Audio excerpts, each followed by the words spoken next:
Dp-Ygo here, talking more Breaker of Shadows in this video, and it looks like we have some more Toon support, which is, I mean, I would classify as unexpected, although it is Buster Blader Toon support, which, I mean, most people would say would be, I mean, it makes sense. That would be mildly expected considering that this set is somewhat about Buster Blader. We're getting a whole bunch of Buster Blader cards, we're getting a Buster Blader Synchro, new fusion, a whole bunch of Buster Blader stuff. So, I mean, maybe this card will work with Buster Blader, like the new cards and whatnot. This is Toon Buster Blader, obviously. The artwork is absolutely adorable. As you see, it's very basically just a chibi version of Buster Blader with a sword so big it looks like he can barely hold it, like he's about to fall over. It kind of reminds me of Ichigo's first sword on Bleach, where that thing was like it was literally as big as he was. So let's read this card.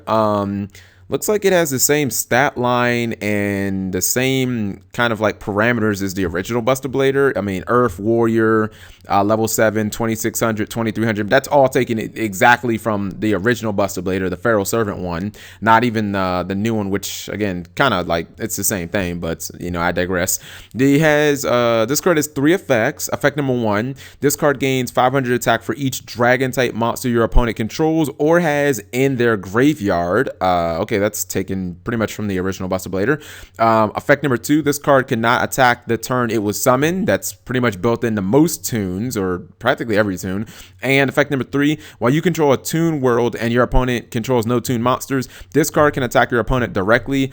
Wow. So I think I'm gonna pretty much like mirror the sentiment of other YouTubers. This card is really underwhelming. I kind of like, I understand why they would release this card at this time, because Buster Blader is not going to be more relevant at any time than it will be when Breaker of Shadows releases.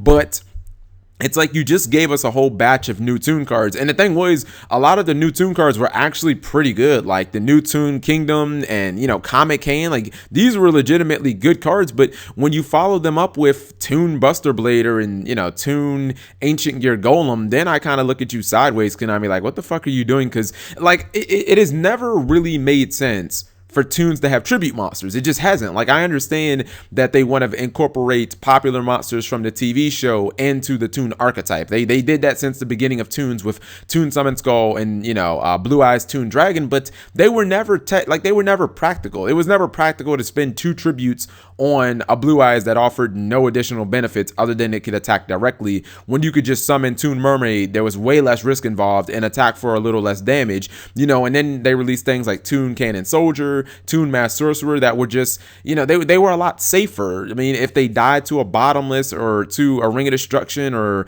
you know, any type of removal, it's like you only spent 1 normal summon. You didn't invest, you know, 2 tributes on them just for the benefit of attacking twice. And this card falls in line with that. If these 2 tribute Toons, if these multiple tribute Toons had some sort of other abilities, they would be like infinitely better. But I just never will understand why there are 2 tribute monsters other than just, you know, making the Toon lovers out there happy. I mean, I can't ever recommend this card. Why would I recommend this card over Blue Eyes Toon Dragon? It has less attack. You know, why would I recommend this over the Ancient Gear Toon Golem? Like, unless you're specifically playing against a dragon deck and you're playing Toons and you need side deck material or something like that. Just, I don't know. I don't understand why Konami does things like this. I do understand it from a perspective of trying to cash in while Buster Blader is relevant, but this card itself isn't going to be relevant in Toons. Like, it doesn't make the deck better, which is a shame, because they really could have spent this, like, they could have spent this on a better Toon support card, like a card that actually benefited them, or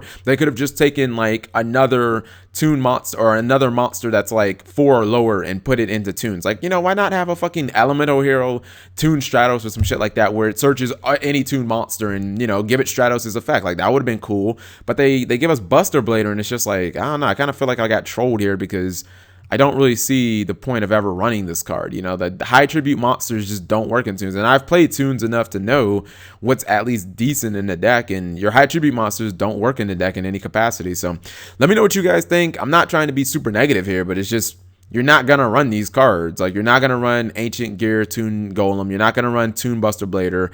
You're not going to run Blue Eyes Toon Dragon. You're just going to run the 4s, and you might run Cyber Toon Dragon because you don't technically have to normal summon it. You can special summon it with its own effect. So anyways, thank you guys for watching as always.